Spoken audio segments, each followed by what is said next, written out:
মাসের 11 তারিখ ওনার কাছে অনলাইন একটা অর্ডার এসেছিল, একটা সোনার গয়নার অর্ডার, যেটাতে উনি অনলাইন মানে কাস্টমার যারা অর্ডার প্লেস করেছিলেন উনি অনলাইন পেমেন্ট করেছিলেন। অনলাইন পেমেন্ট করে ফোনপে পেমেন্টের স্ক্রিনশটটা উনি শেয়ার করেছিলেন দোকানের ওনারের সাথে। তো ওইটা দেখে ওনারটা দোকান ওনাকে মালটা ডিসপ্যাচ করে দিয়েছে। তো উনাকে মাল 13 তারিখে উনাকে ডেলিভারি হয়েছে। এটা বাগবিহাটা থানা আন্ডারে অ্যাড্রেস দেওয়া ছিল, সেখানে ডেলিভারি হয়ে গেছে। তো ডেলিভারি হওয়ার পরে 14 তারিখে ওনার দেখতে পেরেছেন কি আবার একটা অর্ডার এসেছে। তখন উনি ওই পেমেন্টটাকে ভেরিফাই করতে গিয়ে এটা বুঝতে পেরেছেন কি আগের যে 11 তারিখে অর্ডার হয়েছিল সেটার টাকা ওনার অ্যাকাউন্টে ঢুকে দিন। তো এটা মানে ভালো করে ভেরিফাই করে উনি জানতে পেরেছেন কি এনার সাথে একটা ফ্রড হয়েছে। তো যেটার মাল উনি পাঠিয়ে দিয়েছেন কিন্তু টাকাটা উনি পায়নি।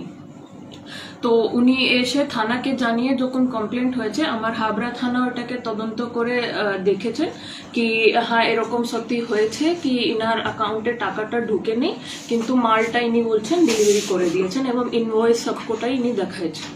তো আমরা বাগবিহাটিতে যেখানে ডেলিভারি হয়েছিল সেখানে রেড করে আমার থানা মানে ইমিডিয়েটলি গিয়ে রেড করে রিকভারিও করেছেন। মানে যে হারটা মানে ডেলিভারি হয়েছিল সেটাকে পুরো হার, নতুন হারটা এবং ইনভয়েস বিল সবার সাথে উনি রিকভারি করেছেন। তার সাথেই অ্যাকিউজডকে অ্যারেস্টও করা হয়েছে। একজন এখানে অ্যারেস্ট হয়েছেন, আপনারা দেখছেন। উনার ইন্টারোগেশন করার সময় উনার পাশ থেকে আরেকটা বিল, ইনভয়েস এবং আরেকটা হারও পাওয়া গেছে। আপনারা দেখলেন দুটো হারের রিকভারি আমরা দেখিয়েছি। তো আরেকটা হার যেটা ছিল ওইটা আমাদের জেলার একটা দ্য পরিতোষ জুয়েলার্স বলে একটা দোকানের। তো অশোকনগরের এই দোকান, ইনার দোকানেও সেম রকমই ইনসিডেন্ট হয়েছিল, কিন্তু এটা গত মাসের 22 তারিখ মানে 22 জুনেই উনি এই অর্ডারটা প্লেস করে এবং ডেলিভারিও পেয়ে গেছিলেন। ইন্টারেস্টিংলি পরিতোষ জুয়েলার্স দোকানের নজরে কিন্তু এই ঘটনাটা আসেনি কি উনি ওই ট্রানজাকশনের টাকাটা পায়নি বলে।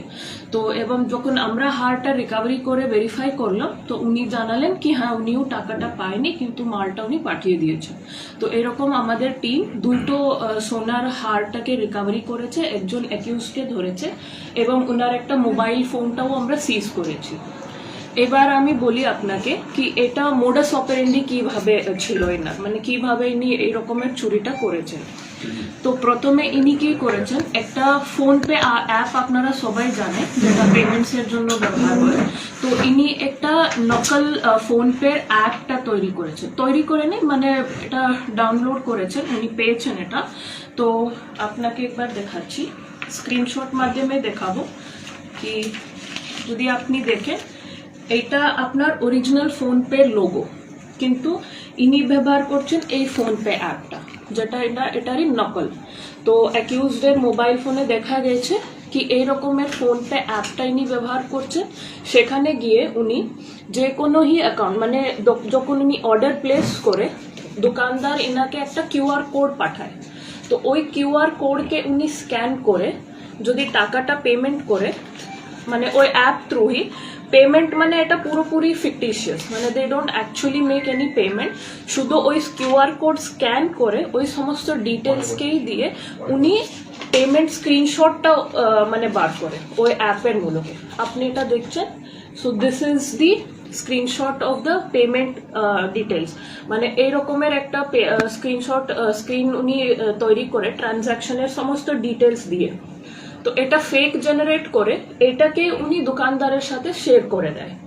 তো এবার যদি কোনো শপকিপার বেশি ভেরিফাই না করে এইটাকেই মানে এই স্ক্রিনশট কাস্টমার পাশ থেকে নিয়ে উনি দেখে যদি মেনে নেয় কি হ্যাঁ ইনি টাকা পাঠিয়ে দিয়েছেন ওর জিনিসটাকে উনি যদি ডিসপ্যাচ করে কোরিয়ার করে পাঠিয়ে দেয়, তাহলে উনারটা এখানে লস হচ্ছে, বিকজ উনার অ্যাকাউন্টে টাকাটা ঢুকছে না, উনি শুধু এই ফেক স্ক্রিনশট পেমেন্টের স্ক্রিনশটকেই মেনে উনি ডেলিভারিটা দিয়ে দিচ্ছেন। তো অ্যাজ অফ নাও আমার ইনভেস্টিগেশনে আমরা ওনার মোবাইল ফোনে দেখেছি কি কিরকম উনি এই অ্যাপটা ব্যবহার করে এইরকম মানে জেনারেট করে পাঠাচ্ছে এরকম, এবং অনেকটাই স্ক্রিনশট রয়ে আছে। তো এটাকে ফার্দার উই উইল ইনভেস্টিগেট, এটাকে আমরা এফএসএল কে দিয়েও চেক করাবো। তো আপনার মাধ্যমের থ্রু আমরা সমস্ত শপকিপার্সদেরকে এটা মানে জানাতে চাইছি এবং সতর্ক করতে চাইছি কি এই রকমের একটা মোডাস অপারেন্ডি কিন্তু চলছে, যেহেতু এনার প্রিলিমিনারি ইন্টারোগেশন থেকে পাওয়া গেছে কি এটা এনার প্রথম চুরি নেই, এরকম উনি আগেও করেছেন। এবার আমরা এনাকে পিসিতে নিয়ে আসবো, নিয়ে আসে আরো ফার্দার জিজ্ঞাসা করে ইন্টারোগেট করে দেখতে পারবো কি আর কার সাথে এবং কতবার ইনি এরকমের ফ্রড করেছেন। অ্যাকিউজডের নাম আছে অমিত মান্না, ইনি 51 ইয়ার্স ওল্ড। অমিত মান্না বাগুইহাটি থেকে অ্যারেস্ট হয়েছে। কত টাকা সোনা নিয়েছিল এবং কত আনুমানিক সোনার মূল্য কত সেটা? যে প্রথম হারটা ইনি নিউ পরিতোষ জুয়েলার কাছে অর্ডার প্লেস করেছিলেন সেটা ছিল 2,91,000 অ্যাপ্রক্স এর অর্ডার ছিল, এবং যে পরে ইনি একটা অর্ডার প্লেস করেছিলেন সেটা 8 লাখের করেছিলেন, মোট 10 লাখ 11 লাখ টাকা। হ্যাঁ।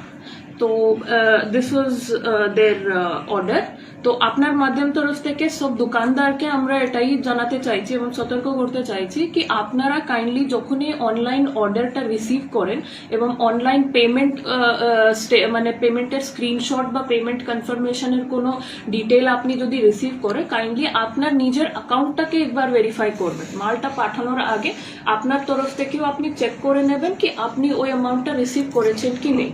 তো এই রকমের মানে চিটিং যেহেতু ইনি দামি জিনিসের সাথে করছেন, মানে সোনার যে মানে দামি জিনিসকে নিয়ে করছেন, তো হয়তো আরো অনেক দোকান আছে যারা এখনো মানে দেখতে পায়নি বা জানতে পায়নি কি উনার সাথে এরকম ফ্রড হয়েছে। তো আর kind request to all the shopkeepers, আমি সমস্ত বারাসাত এবং বাইরের সব দোকানদারকে আমরা বলতে চাইবো কি আপনারা একটু সতর্ক থাকুন। এই রকমের মোডাস অপারেন্ডি একটা নতুন করে স্টার্ট হয়েছে, তো আপনি ডাবল ভেরিফাই করেই আপনার মালটাকে কিন্তু ডিসপ্যাচ করবেন।